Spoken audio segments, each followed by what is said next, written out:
What's going on, y'all? It's Rob with Cinema Bullies.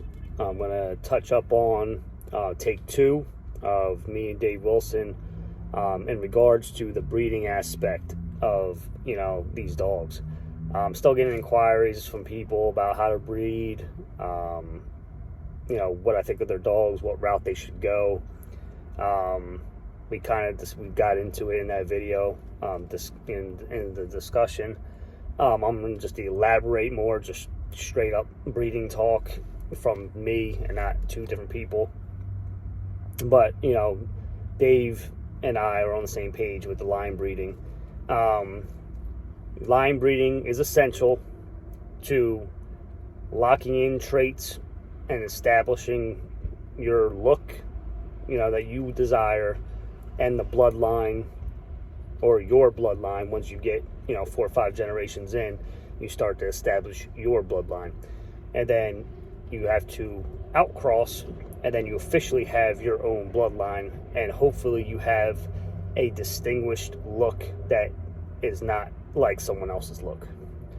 And that's the big thing that Dave was very keen on, is you need to have a trait that no one else really has. So you can say that is a Razor's Edge dog, that is a Michaelin's dog, that's a Gotti line dog, that's a gray line dog, and that's what that blood is just by looking at the dog's physical features. So you need to understand that this is a life commitment. It's not a short race. You're not going to just breed 2 dogs and breed 4 dogs or whatever the case is and have your own bloodline. You need your name of your kennel or your whatever, your bully name, whatever, in front of your dog for 4 to 5 generations, and then outcross that to technically have your own bloodline. And that can be argued, because you're using other people's bloods to establish, but that's how everybody did it. But the only difference is now we have all the tools that a lot of these people that have the original bloodlines, like Razor's Edge or Gotti line or Michaelin's or Corrupt, they all had to build that using Amstaffs and Pit Bulls and Bulldogs or whatever else they had to use to establish their blood. So we, as a new generation of breeders or bully enthusiasts, we already have the tools in our hands. Now, what's happening is that people are overdoing it. They're doing it wrong. Scatter breeding everything. And then you wonder why you have pockets, standards, classics, and XLs all in the same litter. That's because everything is all over the place in the pedigree. And a lot of these dogs have exotic blood in them. If you look at, I'll say at least 75% of the pedigrees I see online, there's exotic blood in there. If it's stemming from Miyagi, if it's stemming from, old school exotic, I don't even know exotic blood. I don't pay attention to it, to be honest. But Miyagi, I'll just use an example. Even though Miyagi was, I believe, a pocket, but they considered him exotic because how freaky he was or whatever the case is. I've never seen Miyagi in person. Like China Boy, I heard he is very small. He is exotic / micro. He's so tiny. But he looks big in pictures, but I heard otherwise from people that saw him at the BABC show. So pictures are deceiving. So you need to know what you guys are breeding for and what you guys are desiring for your look. And then you need to research and dissect the pedigrees, because if your dogs have any exotic blood in the first 4 generations of the dog's ped, you gotta breed that dog at least 4 times off of wherever that exotic blood starts to get that exotic blood kind of pushed out. And then you can pretty much start with a clean slate, from what I understand with the genetics aspect of trying to push certain traits out. It takes up to 3 to 4 generations, usually 4, it could be 5, but you want to get those traits out of there. So you need to understand what you're breeding for before you can even start, and what you want. Like for me, I like larger style pocket bullies. I like the ones that are borderline standard, but are functional, have, over exaggerated muscle, bone, but they gotta be able to breathe and play and not get hurt. I mean, a lot of these these extreme style dogs can't even run. So, I mean, like my blood is still premature because I've been in for 5 years. I figure another 5, I'll pretty much have what I want. And that's just, I know Dave said don't put a time frame on it, but that's my time frame that I put on myself.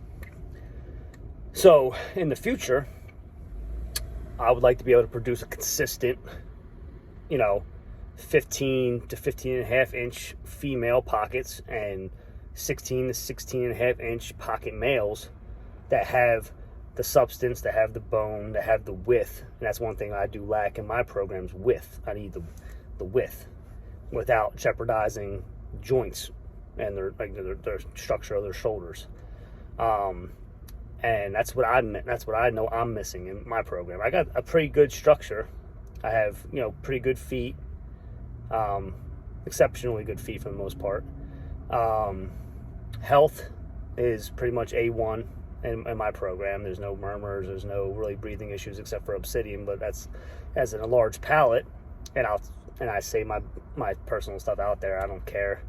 And that's what it is. I mean, that's what happens when you have a 3 times Magoo, 3 times Miyagi male. I mean, and it's line bred. Soft palates happen.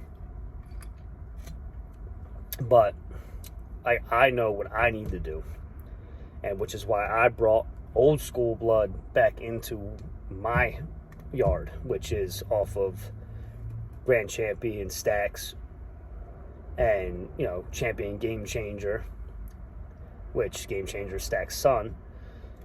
But that's blood that is from, the early 2000s.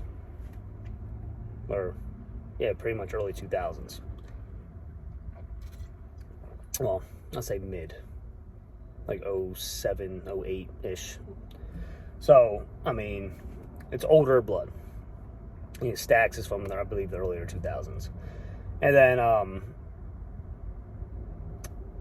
I'm using that to clean up what I'm going to be breeding that to, because I do have some of the newer extremer style blood in Magoo, which Magoo technically is still an older dog, but he's extreme. And then I have some Rocco blood. I have some Grim off of Grim, inbred Grim, which was off of that SS Bullies The Rock. And then I have some Lucky Luciano blood. And then I have some old school Paco blood. So I got some old school. And the old school blood's essential, but you need to know how to breed it to get the best out of it. And like me and Dave spoke about, when you breed a dog, line breed it or inbreed it, whatever you're doing, 3-4 times in, the dogs get smaller. They get smaller, they get more compact, more muscle. Usually their heads and everything get better. Sometimes they do get smaller also. But once you obtain that smaller size dog, using that, old school blood, you take that dog and you bring that into the new school generation, which is these overdone, extreme, bullied up dogs, and you put them together for an outcross, and hopefully you'll get a good product at the end that is more structurally sound and healthier. And then that's what I'm going to do as a breeder. I'm going to try my theory, because it's not factual, because I haven't done it. I'm sure there are people that have, but I'm doing it for my own personal, knowledge. So I know what I need to do. And I'm pretty sure like I said, line breeding and inbreeding. I believe in inbreeding too, but you need to know when and how to do it. And then when you line breed, you still want to try to keep the top and the bottom as close to the origin as possible, at least for those 3 to 4 generations. And then you can do a line breeding with an outcross, like, have the top side match, but then the bottom side be something different. But make sure that bottom side, the traits and characteristics of those dogs and that pedigree complement the dog that you're breeding to. Because then you'll get a better product, hopefully, because we're not gods, we can't predict, but that's my theory on that you will get a better product if you follow that step. So,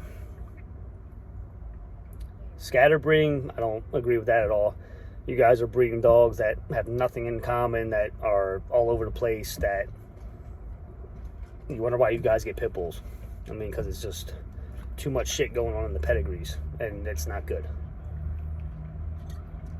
You guys are breeding a fucking classic style dog to a fucking extreme dog with 2 different peds. Like, they have nothing in common. No dogs in the pedigree match. And you want to go back, 8 generations or whatever, as far as you can go back and see what's in there and see what complements what. So, I mean, there's a lot more to it than everyone makes it seem. Like, a lot of these fake bully breeders out here that think they know what the fuck they're talking about, they really don't. I know a good amount because I've been in dogs since 1997. I was 7 years old. I used to help my father breed American Pit Bull Terriers, game dogs, at the time in the 90s and early 2000s. And I've had pit bulls all through my whole life. But that's a whole other story. So breeding, I learned from my father. And everything that he said to me back then is applied still today, just in this breed, and it's in every breed of dog, but it is definitely doesn't change no matter what breed of dog you do. So, it's like so much you can tell people. You guys can listen, or you guys can go fuck off and keep making a flooded market with shit dogs. I mean, you'll see who's the guys that are doing it right. You'll see over the next 5 to 10 years when your dogs still look like shit, can't breathe, can't play, don't fit the standard, and then you got guys like me and a few others that are taking a step back, but we're going to come back even harder. And that's what my goal is. So I hope this helped you guys out. I hope you guys follow along with my journey with this, because as much as I want to get out of it sometimes because of all the bullshit, I still love the breed. I still love the dogs. The people are cool.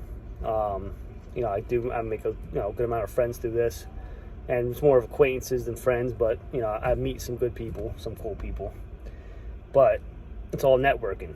I meet people from all over. It's cool. But like I said, we'll see who is where in the next 5 to 10 years.